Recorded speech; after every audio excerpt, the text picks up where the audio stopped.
മംഗലമണിക്കിളി മൊഴിക്കളമൊഴി മന്ദാര പൂങ്കാവിൻ ഇളമയിലേ.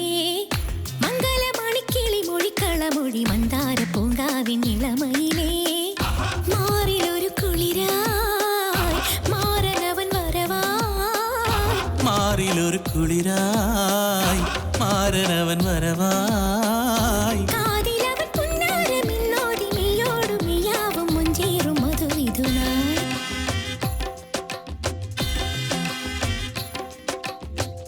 മംഗലമണിക്കിളി മൊഴിക്കളമൊഴി മന്ദാര പൂങ്കാവിൻ ഇളമയിലേ.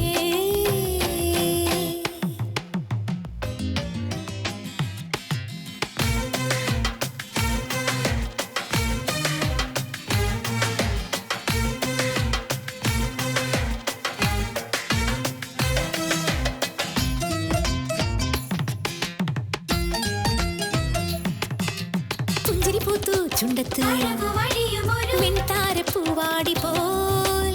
ചെണ്ടു വിരിഞ്ഞു കവിളത്ത് മഞ്ചീരം ഇന്നൂർന്നു പോയി.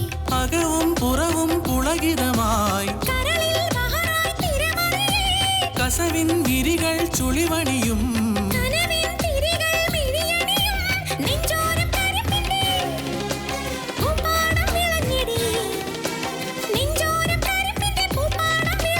കരളെ കനിയെ മധുകിനിഞ്ഞതു നിറയെ.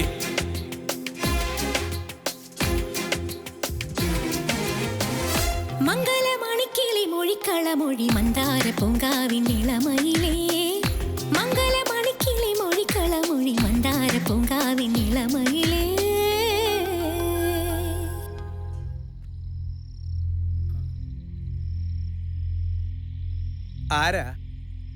ആരാ നിങ്ങള്? ഞാൻ പൂക്കോയ, ഇബ്രാഹിം കുട്ടിയുടെ കൂട്ടുകാരനാ. ഇങ്ങോട്ട് കല്യാണത്തിന് വരാൻ ഒരുക്കി നിൽക്കുമ്പോഴാ സൗദിയിൽ നിന്നൊരു ഫോൺ വന്നത്. താമസ സ്ഥലത്ത് നിന്ന് റിയാദ് എയർപോർട്ടിലേക്കുള്ള യാത്രയിൽ ഇബ്രാഹിം കുട്ടി സഞ്ചരിച്ചിരുന്ന കാർ ആക്സിഡന്റ് ആയി. ആള് മിണ്ടി പോവരുത്. താൻ എന്താ വിചാരിച്ചേ? എന്ത് തോന്നിയോസം ഇവിടെ ഒന്ന് പറയാന്നോ? അങ്ങോട്ട് നോക്കിയേ, എന്റെ ഇളയ കുഞ്ഞിന്റെ കല്യാണം അവിടെ നടക്കണത്. അവളെ പൊട്ടിക്കരയിക്കാൻ പാകത്തിൽ എന്തെങ്കിലും താ പറഞ്ഞ തന്റെ നാവ് ഞാൻ പിഴുതെടുക്കും.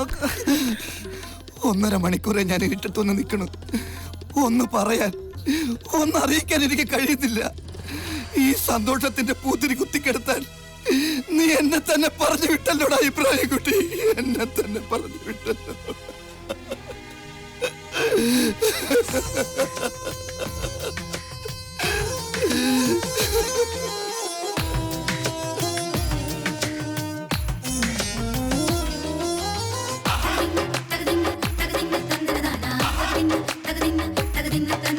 കണ്ടതിലേറെ കാണാനായി മണ്ടായി വന്നാനൊരാൾ.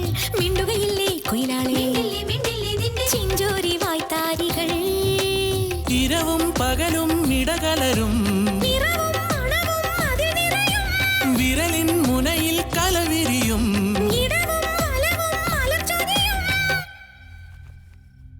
ഇന്നാ ലില്ലാഹി വ ഇന്നാ ഇലൈഹി റാജിഊൻ.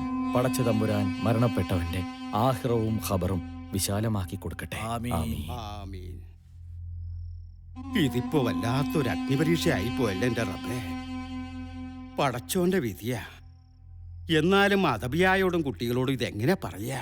വേണ്ട, നിക്കാഹ് കഴിയണവരെ ഈ വിവരം മറ്റാരും അറിയണ്ട. പെൺകുട്ടീനെ കൈപിടിച്ചേൽപ്പിക്കാൻ ഉപ്പയില്ലാത്ത സ്ഥിതിക്ക് മാമാമാരായാലും ചടങ്ങ് നടക്കും. അതെ, ഇബ്രാഹിം കുട്ടിയുടെ ബോഡി നാട്ടിലേക്ക് കൊണ്ടുവരാനുള്ള ഏർപ്പാട് ആരെങ്കിലും ചെയ്യുന്നുണ്ടോ? അതൊന്ന് ആലോചിക്കണം. 10 വർഷം ഗൾഫിൽ നിന്നു എന്ന് പറഞ്ഞിട്ട് കാര്യമൊന്നുമില്ല. ഏതോ ഒരു കൺസ്ട്രക്ഷൻ കമ്പനിയിലായിരുന്നു. ഇവിടെയാണെങ്കിൽ ഈ കല്യാണം കഴിയുമ്പോൾ ബാധ്യത ഉറപ്പാ. അങ്ങനെ പറയരുത്. 10 വർഷമായിട്ട് അവനൊന്ന് കാണാൻ കാത്തിരിക്കുക ആ ഉമ്മ. അവന്റെ മയ്യത്ത് മുഖമെങ്കിലും അവരൊന്ന് കണ്ടോട്ടെ. ഡോക്ടർ ഇതിൽ ഇടപെടണ്ട. മയ്യത്ത് നാട്ടിൽ കൊണ്ടുവരണമെങ്കിൽ 2-3 ലക്ഷം രൂപ ചെലവാകും. ആ പണവും കമ്പനി കൊടുക്കുന്നത് എന്തെങ്കിലും കൂടെ കൂട്ടിയാ ഈ കുടുംബത്തിന് എന്തെങ്കിലും കിട്ടും. മാത്രമല്ല, ഓൻ ആ പുണ്യഭൂമിയിൽ അടങ്ങുകയും ചെയ്യും.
എടാ ഇബ്രാഹിം കുട്ടി, ഇത് ഞാനാ, നിന്റെ കൂട്ടുകാരൻ ഹോമിയോ ഡോക്ടർ ഭാർഗവൻ പിള്ള.